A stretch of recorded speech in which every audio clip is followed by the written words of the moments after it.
is a production of DallasCowboys.com and the Dallas Cowboys Football Club. How about them Cowboys? Yeah, go Cowboys! This is Mick Shots. Streaming live on DallasCowboys.com and the official Dallas Cowboys app. Now, here are Bill Jones, Hek'ma Harrison, Everson Walls, and Mickey Spagnola. And welcome to a Tuesday edition of Mick Shots. Back in the SWBC podcast studio at the Star in Frisco, you got Bill Jones and you got Hek'ma Harrison making his Mick Shots debut. Hello, Hek'ma. Hey, what's going on, Bill? Hey, and in Oxnard, California, looky there. There is Mickey Spagnola at the corner of Ventura and Vineyard. Yes, for day number 17 of Cowboys training camp. Mickey, it looks like there is no marine layer because the sun is shining on your forehead. Yes, absolutely. It's another gorgeous, beautiful day in Oxnard, California. And it's already warmed up, so it's going to be a really nice day this early in the morning if the sun is already shining brightly. And Hek'ma, you know that this is a special day in Oxnard. This is the day we have circled on the calendar ever since it was announced that Sean McVay's Los Angeles Rams are headed to Oxnard, and this is the one joint practice of this training camp. No, I love it. I look forward to it because in years past, you always got the fights, and they have been some of those sideline clearing brawls. I mean, that's all. I had forgotten, and I wasn't there when they had the one 10 years ago when Jeff Fisher was the head coach. But I saw someone posted the video of it this morning, and I had forgotten that it was like here's a brawl breaking out over here and fisticuffs over there, and then we wind up against the fence where the fans were. Yeah, it gets contentious, and you know I love the way that Coach Schottenheimer has kind of put his foot down with the team as far as the fighting is concerned. Good luck today, though. That's right. Now you don't have Jeff Fisher on the other side, but Mickey, give us the layout of what's going on because there is no Brian Schottenheimer press conference at 1:00 Dallas time like there has been. He's going to do it after practice today. So what's the schedule? When do the Rams arrive in Oxnard? Well, I would imagine. So if the practice starts at 2:00 out here, you know, they'll get in here between 1 and 2. I noticed in the parking lot they already have coned off some parking spots for the Rams executives. So that's a start. And then we'll see just how soon the guys get on the field, if that 2-hour window includes the stretch and all the other stuff that goes on before practice. But remember, both teams still are under the 2-hour jurisdiction of the CBA, so there's no extra time. I am assuming also, since the NFL officials were here yesterday for the practice, and we had the little meet and greet and the video that the players get during training camp on the new rules, that they're going to remain here today. So maybe that will encourage some self-decorum during practice and not allow this thing to get out of hand and get too chippy. What they need to do is when they have these NFL officials here, for the scrimmages, they need to allow, if things get carried away, that guys get fined for fighting or they get thrown out of the scrimmage, and that'll slow things down. Now, Bill, if you saw the video of what happened, and it was 10 years ago, I guessed earlier today it was like 7 or 8, so I was a little short there. But the funny thing that took place, and remember, you got offense like the Cowboys' offense against the Rams' defense on the field closest to the houses, and then the opposite on the field closest to the bleachers. And during the practice, the field the fight broke out between the Cowboy defense and the Rams offense. So the Cowboys offense was on the far field, and they were practicing goal line. And I don't know if you were here or you remember this, but the Cowboys were at the line of scrimmage from like the 1 yard line, and the Rams defense was, in the end zone, whatever. And Romo was about ready to bark his signals when the fight broke out. And 10 of the 11 Rams defenders ran over to where the fight was. The Cowboys stayed in formation, and I think it was their veteran linebacker at that time. I can't remember the guy's name. He stayed on the field, and Romo called the signals, ran a quarterback sneak into the end zone, and spiked the ball while everybody was fighting on the other field. I don't think I've heard that. It was hilarious. I don't think I've heard that story before, where the Rams defense came from the other field. It's like in baseball where the bullpen comes out when there's a fight in a baseball game. They run all the way over to the other field to join in. Mickey, it was like the charge of the light. It was like the charge of the light brigade, right?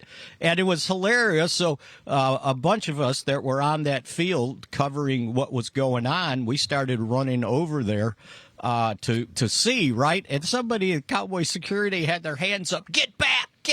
And it's like, do you think I'm foolish enough to get too close to have a helmet hit me in the head? Right. That was even further funny of what was taking place. And then the fight broke out along the fence, and the fans started throwing punches at the players. Yeah, I love Cowboy fans. Hey, Mick, I had a question and for you. And it wasn't all Cowboy fans either. There were some Ram fans true. over there, too. Yeah. Because it was the St. Louis Rams back then, right? Oh, that's back in the day. Yeah. Mickey, my question that I had for you was in Coach Schottenheimer's interview yesterday, he talked about it being more of a team atmosphere versus 7-on-7 and 1v1. What was your opinion of that when you heard him talk about, look at being more of a scrimmage atmosphere? Well, I think, he's about eliminated 9-on-7 and 7-on-7 from practices here. Okay. And as he points out, when you play a game, it's 11-on-11, so we're practicing 11-on-11. But they did have a 7-on-7 session, I think the last two of the last 3 days, and I think that was in preparation if Sean McVay wanted to do 7-on-7, they would have a 7-on-7 period. Which is the most unfair drill for the defense that has to cover one-on-one the entire football field, and the quarterback has the time of day to throw the ball, right? So it's not like playing flag football when it's 7-on-7 or, what they do in high school. It's the most unfair drill you've ever seen. So we'll see if they end up doing that, but I would imagine it's going to be a lot of team.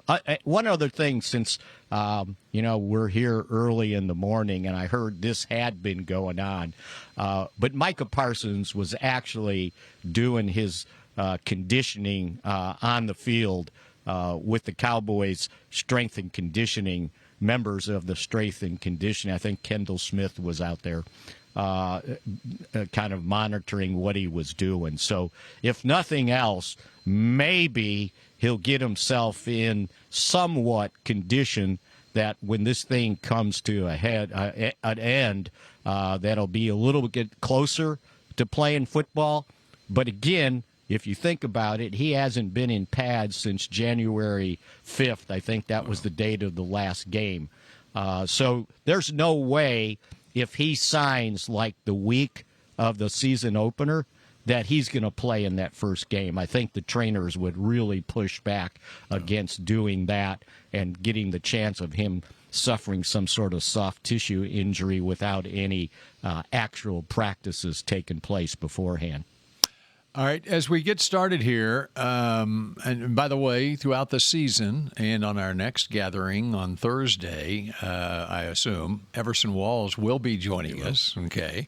But as we kick things off here with our new team here, let's welcome in our new teammate, Mickey, and Hek'ma Harrison. And Hek'ma, give us your thoughts, what you've been observing in the last couple of weeks, training camp, and what strikes you, what you're seeing from out there. You know what, Bill? Number one, the music is loud. That's one thing that I've observed right. from practice, that the music is booming at all times. I love the tempo. I love the tempo that Coach Schottenheimer has implemented. Some of the young guys getting opportunities. I came in immediately wanting to see the left tackle battles, the defensive line battles, and I love to hear him talk about the competition aspect of it. And so, for me, George Pickens and the way that he's picked up this offense right away has just been if I could say, stars all around for him, and the way that he's adapted to the new team. But also, I just feel as though guys like Marce Leofau, and you wanted to see him make that jump, to see that speed component still be there for him and as a linebacker. I know you bring in Sanborn, you bring in Murray, you bring in guys like that you're excited about, that's been on Eberflus's staff.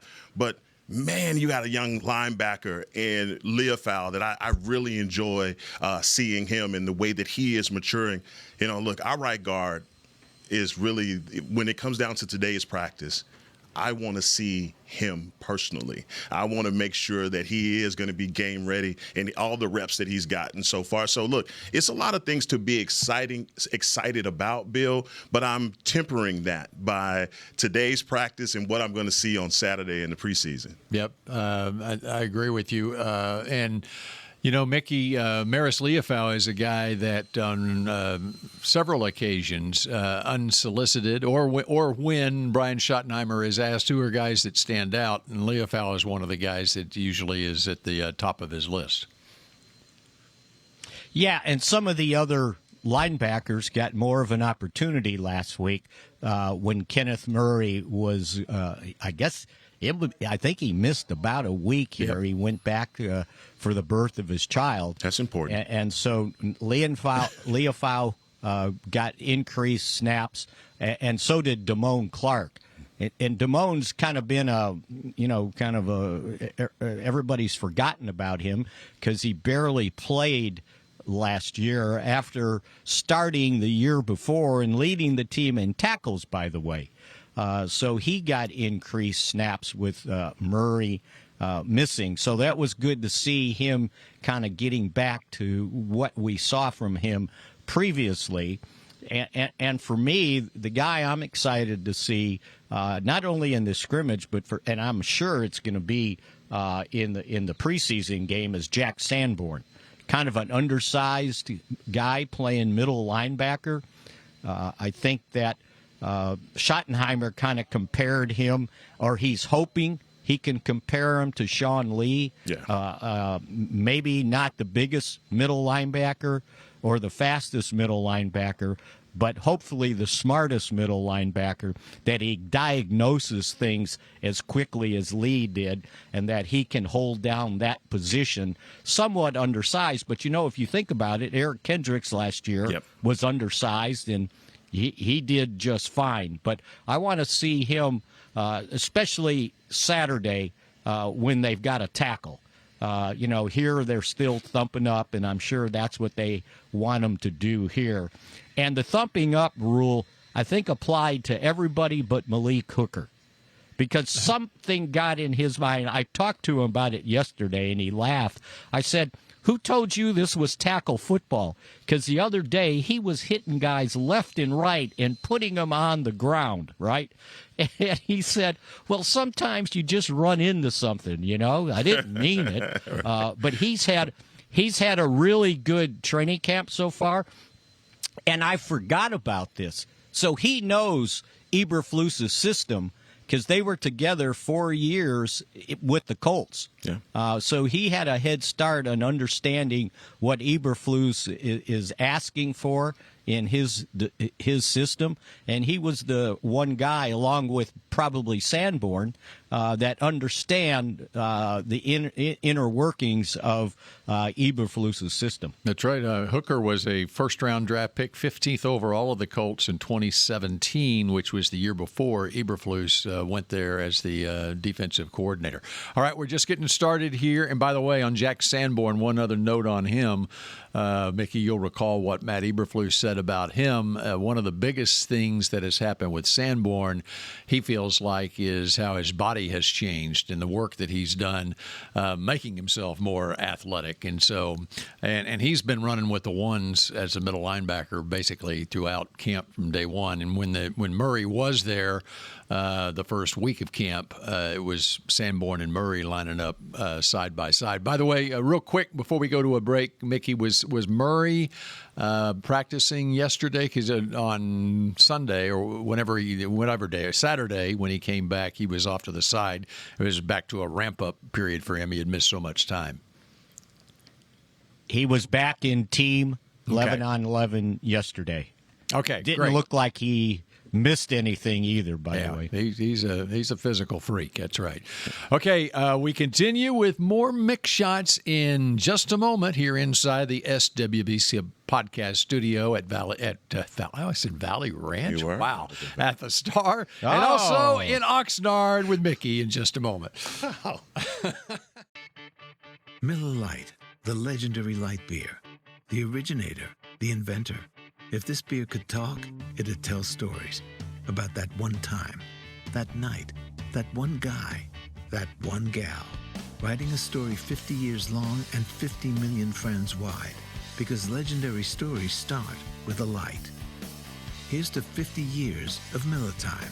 Celebrate responsibly. 2025 Miller Brewing Company, Milwaukee, Wisconsin. Star Sports Tours is the only official fan travel partner of the Dallas Cowboys, offering exclusive game weekend travel packages with pre-game sideline access and photo ops with current players, cheerleaders, and Cowboy legends. You want to stay at a team hotel, attend the best tailgate party in Texas, tour the Star, and talk X's and O's with me, Everson Walls? With Star Sports Tours, you can. Visit cowboystravel.com to book your travel package today. AT&T has a new guarantee because most things in life are not guaranteed, like getting through self-checkout by yourself. Warning, each item must be placed in the bagging area. Not guaranteed. Place item in the bagging area. Place item in the bagging area. You know what AT&T guarantees? Connectivity you depend on, deals you want, and service you deserve. Or we make it right. Terms and conditions apply. Visit att.com/guarantee for details. AT&T. Connecting changes everything. The National Medal of Honor Museum is now open in Arlington, Texas, just a few blocks from AT&T Stadium. Immersive exhibits and exciting technology allow you to fly a rescue helicopter mission in Vietnam and have conversations with virtual Medal of Honor recipients. Come be inspired by these incredible stories of ordinary Americans who did the extraordinary. Get your tickets at mohmuseum.org. Back to Mick Shots. The official 2025 Dallas Cowboys Star Magazine Training Camp Preview, now available. This year's edition features scouting reports, position analysis, a pull-out schedule poster, and articles from your favorite Cowboys writers like Mickey Spagnola. Get your training camp preview today at your local pro shop or DallasCowboys.com/star. Mickey, I could just see his chest kind of bowed out when I said, like Mickey Spagnola. Is that in the? Is that? That was an ad lib. Okay. Right, that's one of the requirements. Hek'ma, that's one of the requirements of being on Mick Shots. At times, you have to build up Mickey's ego. Oh, well, the show's named after him, that's so I'm right. sure you have. Exactly. Of course, I got you. That's right.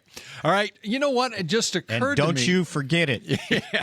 It just occurred to me in the break and talking with Hek'ma here that the Micah trade request came after we were last had an episode of Mick Shots. We were on at 11 o'clock Dallas time, 9 o'clock California time on Friday. And Hek'ma, it was going to be a great leisurely day for me. I said, what? It wasn't, really? It was because there was no practice on Friday. Yeah. In fact, I was dressed as I am. I just had gym shorts on and a T-shirt. Yeah.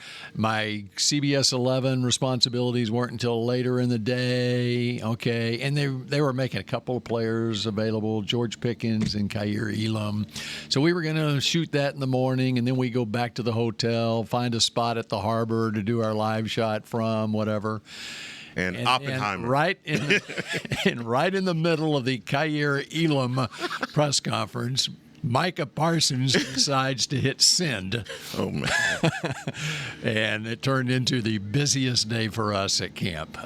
What was your reaction, Hek'ma, after seeing that and the fallout from it in the last 4 days since? Bill, unfortunately, I am used to the posturing at this point when it comes down to Cowboy stars wanting new contracts, but I didn't expect that. Obviously, I didn't expect him to request a trade. But again, it's one of those things that, for me, I just felt like there's, obviously you can submit whatever you want. The organization is not going to act on that. And I think you get to the point as someone, an observer of the game, that you get a little tired of it always being this time of year where you are fighting with superstars on their contracts. And to even hear Mickey insinuate that maybe there's a situation where Micah wouldn't play on September the 4th, I mean, my stomach turned. You didn't hear it, but it happened, right?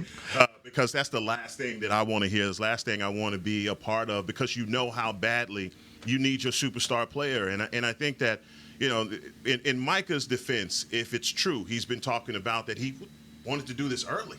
He didn't want to miss any time. He wanted to get this done early. And I really just think and ask myself, like, if you had gotten the deal done early, would that have been beneficial to him? Would you still be in a situation today where you feel like, hey, you got one of the best star linebackers in the NFL that's being drastically overpaid? Yeah, and I just can't see it getting to that point where he's not going to be lining up on September 4th against Philadelphia. Mickey, we haven't had a chance to hear your observations of what happened then on Friday, and then Jerry's 16-plus minute meeting with the media after practice on Saturday. What's your take on it all?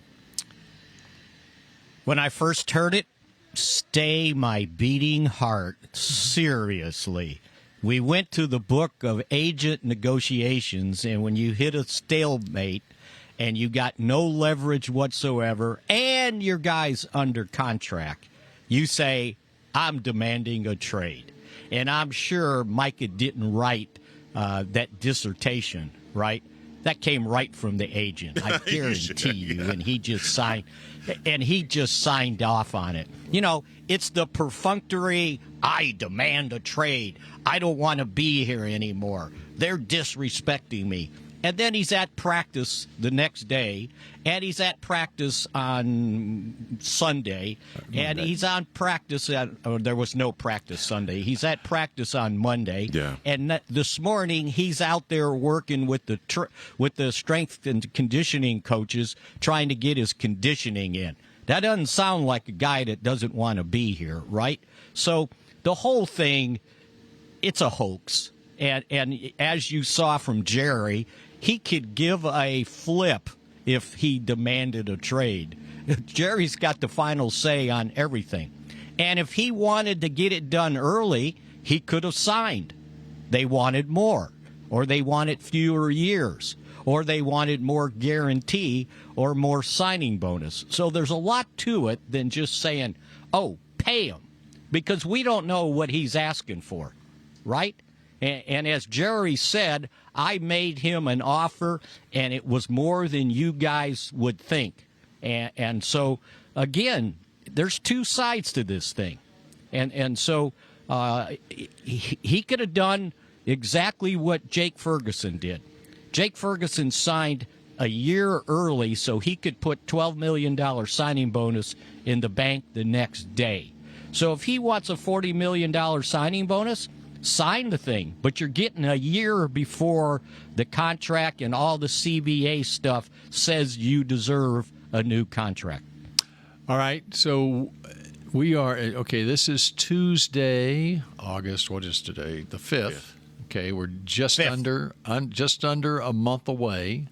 In fact, it'll be 4 weeks from Thursday will be the season opener. Hek'ma, what do you think? What kind of timeline are we looking at where a deal needs to be done or something needs to be resolved on this where Micah is back practicing? How much lead time does he need, you think, as a pass rusher to be ready to contribute against the Eagles in the season opener? But before I answer that, I just want to piggyback off of what Mickey was saying, because in that 16-minute interview with Jerry Jones, I came away with that saying, you know, billionaires aren't intimidated by millionaires. He is not going to acquiesce to that. Good line. It's just like, I knew for sure that the comeback from Jerry Jones was going to be very swift, but also, he's at the age, and you get to the age where you lose the ability to sugarcoat things, and it's just the way that he addressed it. He says, "Look, don't lose any sleep over this," basically to everyone involved. And when you start sugarcoating it, you start talking about mamas and daddies and so you get it, right? But honestly, the timeline for me would be in the next 2 weeks. I feel like in the next 2 weeks, and that's where ideally basically when they get back here. Yes. So, in fact, the open practices on Tuesday the 19th, 2 weeks from today, the 19th and the 20th. That's when you're thinking something needs to be resolved by then, and let's get on with it. Because if he's not out there physically, he's not taking the bumps and bruises and not getting into actual football shape, that's where you worry, and where Mickey's talking about soft tissue issues, that's where you get into that danger zone if you're trying to sign him the week of the Philly game. Mickey, what do you think? So I've been told he needs 2 weeks of work before they put him on the field. So do the math. And if he wants to play in the NFL season opener, which I'm sure he is dying to get on national TV on a Thursday night, then that week they start practicing at the Star. This thing better be settled. Otherwise, he's going to miss the first game because, as you can think, okay, you missed the first game. You still got to play 16 more games, right? Win or lose. To get him in football playing shape safely. Now, you can argue and say, well, what if he just gets 10 snaps and all he has to do is rush the quarterback? Well, you still can get hurt because you haven't played any football. You didn't do anything in the offseason, no OTAs, no mini camp. While he was there, he didn't do any football stuff. He did some drills. He hadn't done a thing out here. I think he needs a 2 week, leeway before they practice. You guys, I compared it with Michael Irvin. In 1992, Michael Irvin missed all the offseason, all of training camp. He signed the Thursday before the Monday night season opener, and he played, right? That's different. That's different because he's a wide receiver. He's not taking on some 330-pound, offensive lineman trying to get to the quarterback. Same thing with the running backs, right? This last holdout for Zeke, when he signed the week of the opener, he got 13 carries, but it's a running back. It's not trying to move by some big men, and chances are you get hurt. So I think he needs a two week ramp up before they put him on the field. And see, I think that Jerry's thinking that too. Mm-hmm. As much as he's talked about the availability of players is the most important thing when you sign players to this. The next 2 weeks, okay, there's more of a chance he could get hurt. So his deadline on it, I'm thinking in his mind is, okay, at what point of camp does he need to ramp it up and get ready to where he can go full speed ahead, and we're mitigating the injury risk in training camp at the same time? Yeah, no, so that's where I think it goes to that 2-week mark. No, completely agree. And what Mickey said was right. I think position comes into this as well. I mean, if you have a guy like Micah who's going to be leaning on 300-pounders and relying, pulling guards coming his way, you don't want that to be his first action to be on September the 4th. But, right now, the Cowboys are leading the news cycle when it comes down to Micah's contract and every other contract that's out there. So I think Jerry got him right where he wants him because it's fresh on everybody's mind. All right, we continue with more Mick Shots. We do you want to do a pregame show for the joint practice with the Rams when we come back here in our final segment, Mickey? Let's do that when we come back here on Mick Shots.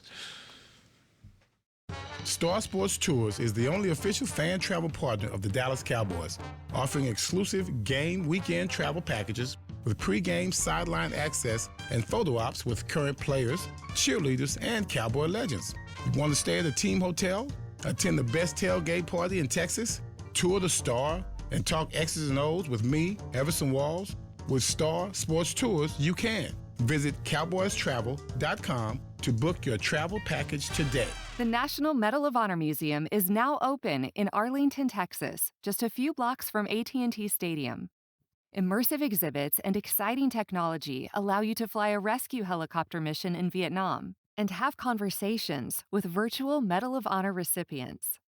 Come be inspired by these incredible stories of ordinary Americans who did the extraordinary. Get your tickets at mohmuseum.org. AT&T has a new guarantee because most things in life are not guaranteed, like getting through self-checkout by yourself. Warning, each item must be placed in the bagging area. Not guaranteed. Place item in the bagging area. Place item in the bagging area. You know what AT&T guarantees? Connectivity you depend on, deals you want, and service you deserve. Or we make it right. Terms and conditions apply. Visit att.com/guarantee for details. AT&T. Connecting changes everything. Miller Lite, the legendary light beer. The originator, the inventor.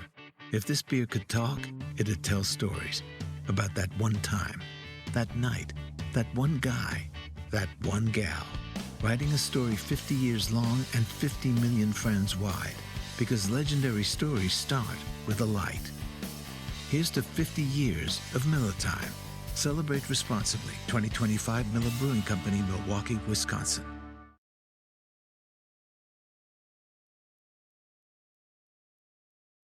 Back to Mick Shots.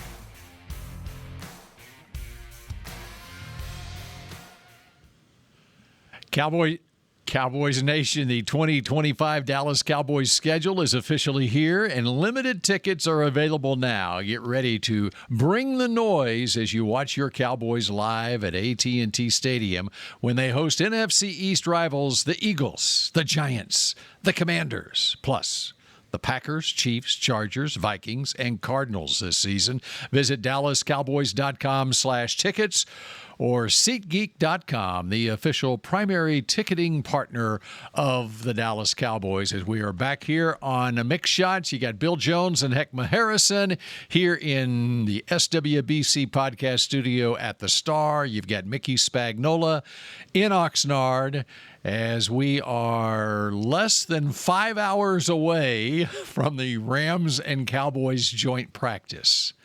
Seems like a long time away there, Mickey. But let's start with this. Okay, Hek'ma posed the question. I'll let Hek'ma, you pose the question to Mickey, what you just did in the break there. Yeah. One of the position battles you're most interested in. Take it away, Hek'ma. Well, I think a lot of talk has been, since George Pickens has arrived, who is going to be the third wide receiver.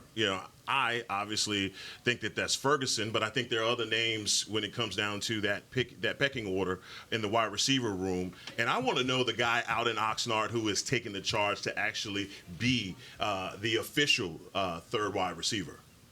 What do you think, Mickey? So I believe that at this point it's going to be a rotation.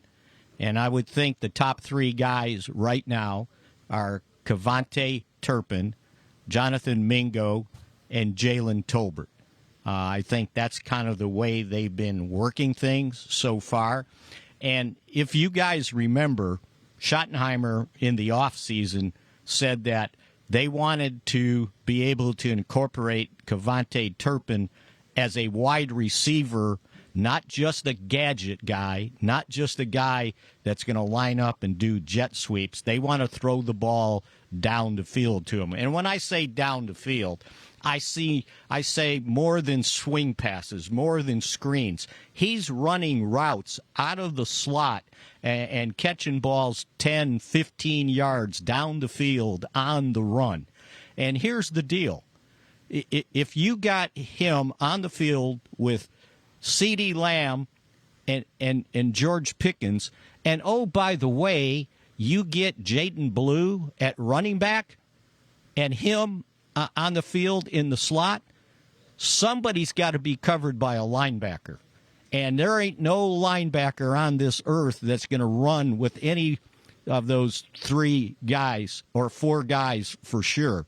So that speed, if the offensive line can block it, is going to be pretty dynamic. So to me, what are you trying to accomplish? You want to do something with your speed and get Turpin in the slot? Fine. You want to run CeeDee Lamb out of the slot with a big receiver on the outside with Pickens? Well, then it's Mingo or Tolbert. And Tolbert had a good day yesterday. He's kind of the forgotten guy. I heard somebody say, well, they're going to cut him or they're going to trade him. Just remember, he led this team in touchdown receptions last year. And I know it wasn't some big number because it was only, I think, 7. Right. But you get one injury of those top 2 guys, who's your starter? So I think right now it's a rotation on what they're trying to accomplish on third and whatever it is, or whenever they go into their nickel offense with 3 wide receivers. And Bill, let me just add this: when it comes down to what Jalen Tolbert has also been able to do since he's been here is carve out a role on special teams as well. And I think that's what gives him that value because of his diversification in his position. He can play, the slot. He can play on the outside, but he also is a special teams guy. So, that's one of the reasons why I don't listen to the noise when it comes down to whether he's going to make the team or not. But when it comes down to Cavante Turpin, he's 5'7", 155 pounds, okay? And I just – In years past, in the Texas Coast offense, he was more of a gadget guy. And looking at him in reality of him being that 3rd wide receiver, I think that's where the doubt comes in because of the other guys that you have on in that wide receiver room. So I just, look, I want to see what it looks like. Seeing him run those digs, seeing him run those posts and goes if he does. But he's going to have to be able to run the route tree and not just be a gadget guy because that absolutely makes it easier for a defensive coordinator. The other thing when you look at Hek'ma, that's exactly what's happening out here. He's running the route tree. He's catching passes 10, 15, 20 yards down the field, over the middle, on the run. And that's why I said Schottenheimer's intention is to make him a wide receiver, not a gadget guy. And if you can get if you remember, and I know it was the USFL, he was the offensive player of the year in that league, and it wasn't just on his returns. He was one of the leading receivers in that league. So they got to get him the ball in several different ways, and he's up. As he told me, I'll play anything they want me to play. If it's tight end, I'll line up at tight end at 5'7", 160 pounds, okay?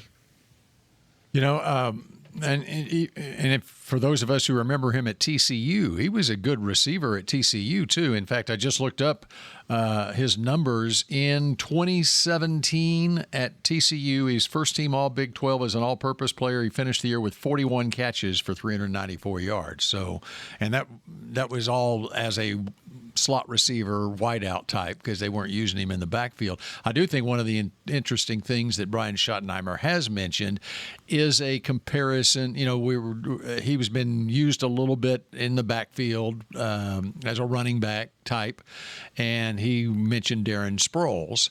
And when you look at Schottenheimer was in San Diego when Sproles came into the league in 2005. Now, he was just on that staff that 1 year when Sproles was there. He took the Jets job in 2006. Schottenheimer did.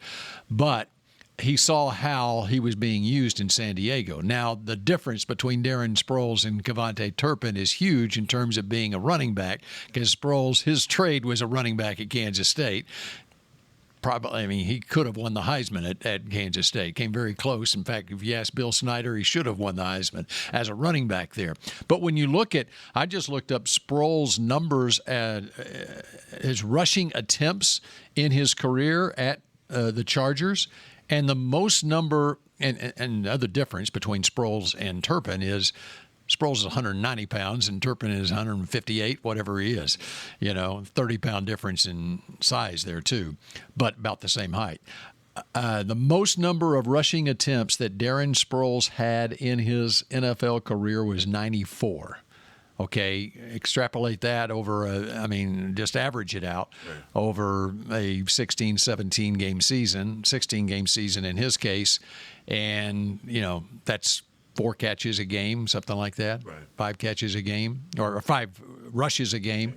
So if Kevontae Turpin is going to carry the ball as a running back, how many carries is he going to have this season? Oh, God. Well, I can Maybe tell 20? you this, that in these last... Yeah.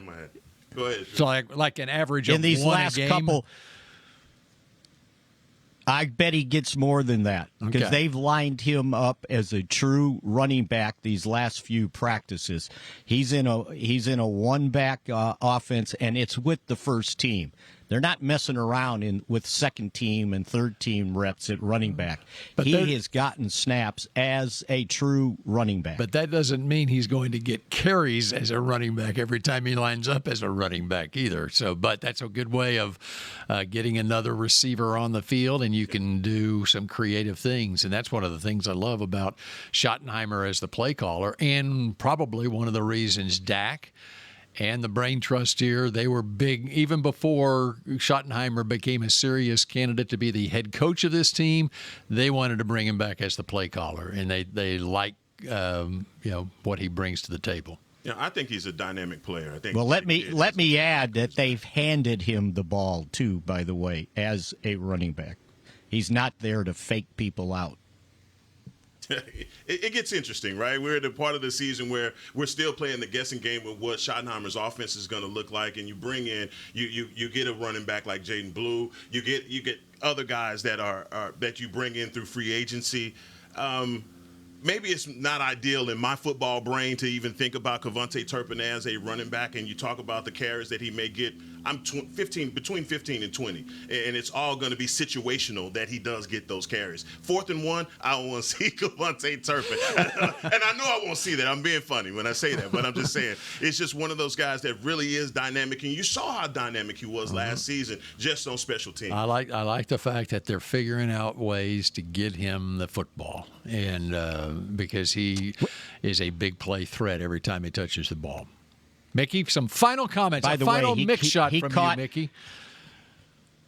By the way, he caught a couple passes the other day, and he's on the run when he catches it, and I'm sitting there going, he gone. He gone. They can't catch him. Yeah. He's running by people. 2 words. Mm-hmm. All right. And Jaden Blue, by the way, with Miles Sanders out with a sore knee, Jaden Blue's got some first-team snaps at running back along with Javonte Williams. Okay. I want you to focus in, Mickey, on Jared Verse versus whoever lines up at left tackle, Nate Thomas or whoever it is. And that's what I remember the most from last year when the Rams came to Oxnard was Jared Verse versus Tyler Guyton. So let's universe. See. Yeah. So I want him mic'd up. Okay. Very good. See if you can arrange that.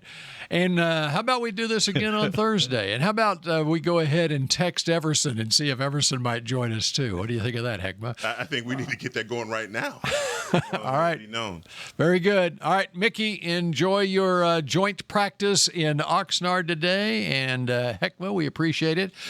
Paul Batista, we appreciate it here. And producer supreme, Chris Beam in Oxnard. And the break is coming up next. I think that's what's next on the schedule. Appreciate it.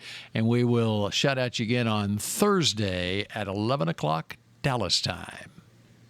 This has been a production of DallasCowboys.com and the Dallas Cowboys Football Club. How about this, Cowboys?